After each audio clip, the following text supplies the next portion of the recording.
Firaisana ao anatin'ny fahasamihafana. Izay no lohahevitra nasananao amin'ity androany ity.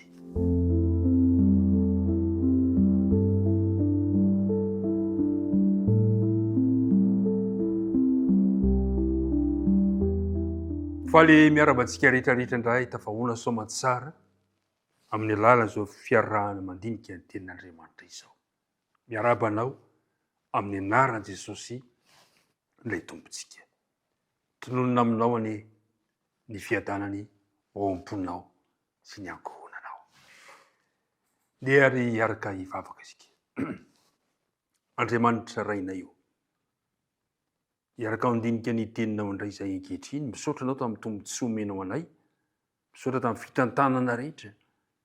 Ko raha andinika ny teninao izay amin'izao ora izao, dia mangataka famelan-keloka. Satria hevitra mampisaraka anay aminao ny tsy fahatanterahanay.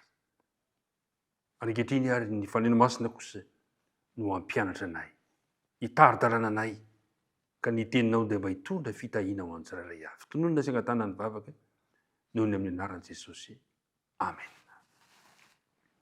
Ny andininy natao tadidiana izay fanatombontsika ao omaly no hanombohantsika ny fiarahana androany. Korintiana voalohany toko 11 ka ny andininy voalohany. Miezà mitady ny fitiavana, nefa maniry fatratra ny zava-panako, indrindra ny hamonany.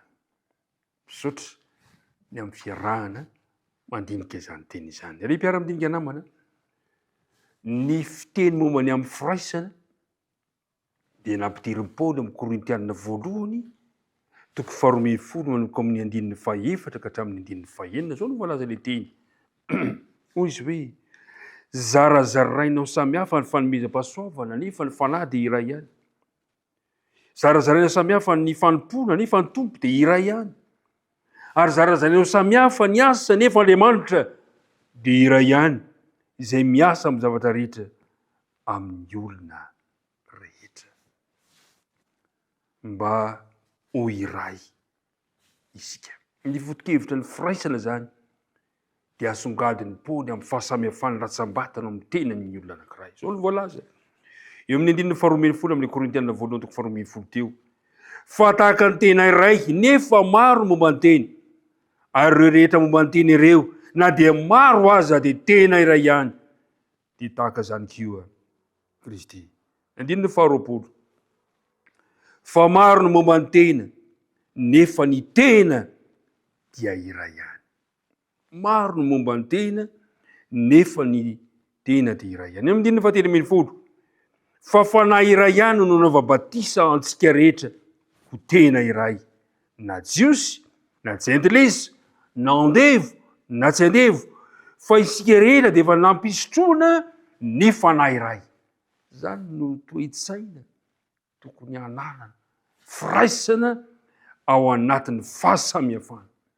Zany no tokony toe-tsaina hananako. Samihafa isika rehetra, manana fahasamihafana isika rehetra, kanefa dia fanahy iray no nanaovana batisa antsika. Zarazaraina samihafa ny fanomezam-pahasoavana. Fantatsika tsara fa tokony haneho ny toetra an'Andriamanitra izany firaisana ao anatina fahasamihafana izany. Ao anaty koa moa ny fisehoana izany eo amin'ny toetra an'Andriamanitra. Persona iray ny ray. Persona iray ny zanaka. Persona anankiray ny fanahy masina. Samy manana maizy azy izy ireo, nefa miara-miasa ho fanorenana sy fampandrosoana ny fiangonan'Andriamanitra. Ary mpiara-mandinika namana, firaisana ao anatin'ny fahasamihafana. Ary dia ho jerentsika indray ny voalaza ao amin'ny Korintiana voalohany toko 12 ka eo amin'ny andininy eo amin'ny andininy 4. Nefa ny momba ny tena tsy iray fa maro. Raha ny tongotra na hoe satria tsy tanana dia tsy mamomba ny teny. Amin'izany dia tsy momba ny tena va izy? Ary raha ny sofina na hoe satria tsy maso dia tsy momba ny teny. Ko amin'izany tsy momba ny tena va izy? Raha maso avokoa ny tena rehetra, aiza ary izay fandrenesana? Raha fandrenesana avokoa, aizarany fanamboloana fa Andriamanitra efa nametraka zay rehetra momba ny teny samy eo amin'ny teny araka ny sitrapony. Ry mpiaraka madinika namana, samy manana ny anjarany, samy manana ny andraikiny izany rehetrarehetra izany. Ny andininy faraika amby roapolo. Ary ny maso tsy mahazo manao amin'ny tanana hoe tsy mila anao aho. Ary indray ny loha tsy mahazo manao amin'ny tongotra hoe tsy mila anao aho. Ry mpiaraka madinika namana, tsy mahazo mifanilika zany eo anivon'ny fiangonana. Samy hafa isika. Fa tsy mahazo manao za tsy mila anao. Andininy faharoa amby roapolo. Fa maika ilaintsika aza ny momba ny tena izay atao malemilemy kokoa noho ny sasany. Ry mpiaraka madinika namana, zava-dehibe ny fahasamihafana, kanefa izany fahasamihafana izany dia tarihan'ny Paoly ho amin'ny firaisana. Zao no voalaza eo amin'ny andininy fahaenina amby roapolo. Ary raha mijaly ny anankiray amin'ny momba ny teny dia miara-mijaly avokoa izay rehetra momba ny teny. Ary raha moimboninahitra kosa ny anankiray amin'ny momba ny teny dia miara-mifaly avokoa izay rehetra momba ny tena. Miara-mifaly, miara-mitomany, miara-mijaly. Zava-dehibe zany, tokony hita eo amin'ny fiainan'ny fiangonana izany. Hita amin'ny fiainan'ny fiangonana izany rehetrarehetra izany. Ry mpiaraka madinika namana, ny tongotra dia miankina amin'ny maso mba ahitany lalan-kaleny. Ary ny maso kosa tsy afaka manao na inona na inona. Ny tanana ihany koa afaka manao an'izany. Fa tsy hoe-kevitra zany fieritreretana fa misy malemy, misy dia manan-danja loatra. Ry mpiaraka madinika namana, samy ilaina avokoa isika rehetra eo amin'ny fanaovana ny asan'Andriamanitra.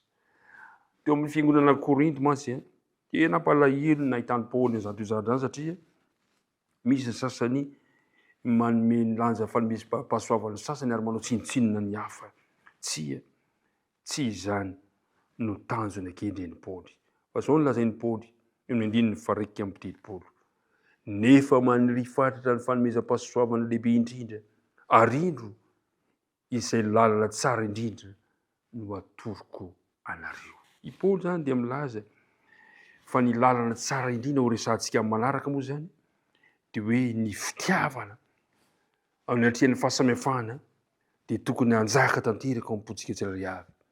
Ny fitiavana satria ny fitiavana mampifandray ny tanana, ny maso, ny tongotra, ny vatana ray manontolo. Ary ny fitiavana ihany koa raha manjaka ao anivon'ny fiangonana dia hitombo ny fifandraisana ao anatin'ny fahasamihafana.